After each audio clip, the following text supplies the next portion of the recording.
Let me ask you about a ripple effect of the Greek problem, the European problem that I've been thinking about, wondering about, worrying about a little bit over the last couple of weeks, which is just this, that, and, you know, Bill, I'll start with you again, because you talked about the tension between classic Keynesian stimulus and market panic, and that's kind of where we're at right now.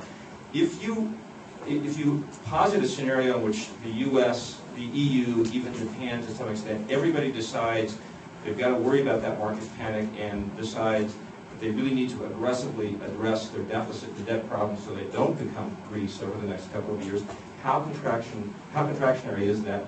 How big a problem is that? And is that going to take us down a path of a dip down in 2 years' time for a whole different set of reasons that have to do with the potential overreaction to what we're talking about? We are not at a point yet where you should throw out concern about aggregate demand because we are totally apoplectic about huge debt. I agree that this is the huge debt problem is a long-term story, and it's basically healthcare. I think there's quite a lot of agreement on that.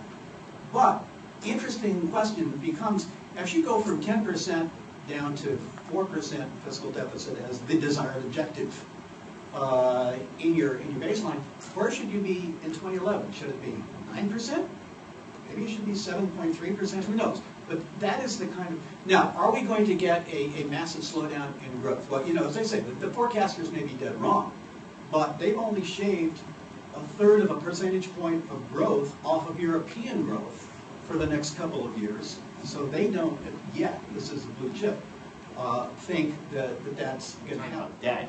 I think the thing about debt that maybe is missing from Dean's argument, where I disagree with him, is that we haven't had the negative effect of trying to pay it down yet.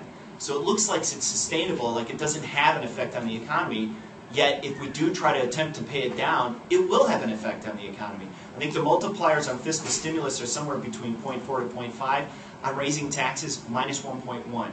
And that's what you're looking at if you raise taxes to deal with the deficit. So I think my perspective is that increasing the debt load to generate growth, you can't like borrow your way to prosperity. It just doesn't happen. I mean, that's just not the way to do it. You can't have the government create jobs. That's not the way this works. I mean, maybe if you're in Greece, when 1 out of 4 workers works for the government, hey, that's the case, but then you end up like Greece.